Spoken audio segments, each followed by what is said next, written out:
To calculate part C in problem 3, for debit ratio 60%, so now we are using a debit ratio of 60%, and interest rate is 10%, which is the cost of debit before tax.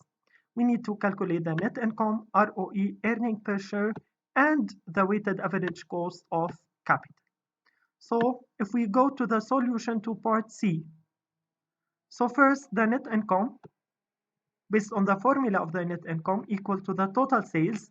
So the sales is the price times the quantity sold minus the total variable cost, which is the variable cost per unit times the units sold, and the minus the total fixed costs, and minus the interest, which is equal to 30,000. This interest, how we can calculate this interest? The interest, so that it comes from debit, and the debit equal to the debit ratio times the capital, which is equal to 60% times 500,000. So the debit equal to 300,000. And the equity is the remaining from the capital, which is equal to 200,000. So the interest expense is equal to the cost of debit, which is the interest rate before tax, times the amount of debit, which is 300,000. So it's equal to 30,000. So that's how we can calculate the interest rate that is used in the formula of the net income. So it's equal to sales minus the variable costs minus the fixed costs minus the interest times 1 minus tax percent, which is 40%. So the net income equal to $42,000. So then ROE equal to net income over the equity. So it's equal to 42, which is the net income, over the equity, which is 200,000. So equal to 21%. And the earning per share equal to the net income over the number of shares. So here, the number of shares equal to the total equity that we used over the price per share. So it's simply equal to 200,000 over $40, which is the given price per share. So it's equal to 5,000 shares.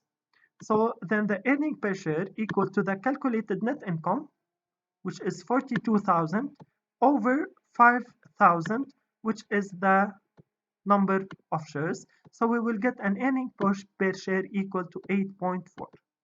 And in order to calculate the weighted average cost of capital, so we use the formula of the weighted average cost of capital, where the weight of debit is 0.6, since it's 60%, RD equal 10% before tax given, and the weight of equity, okay, it's equal to 40% or 0.4, which is the remaining from the 60%.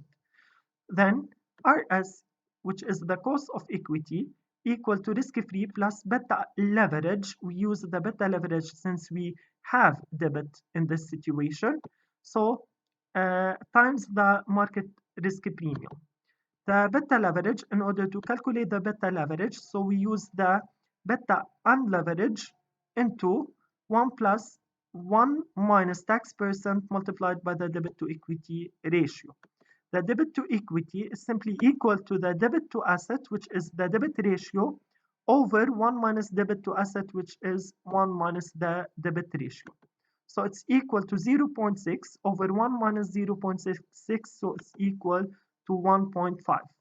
Then the beta leverage will be equal to, then we substitute the beta unleverage 1.2 into 1 plus 1 minus the tax percent 0.4 times the debit to equity that we have calculated here, which is 1.5.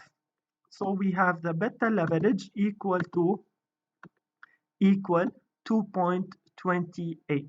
Then we calculate the RS. We substituted the risk-free, which is equal 5% plus 2.28 times 6%, so it's equal to 18.68%. Then the weighted average cost of capital equal to 0.6, which is the weight of debit, multiplied by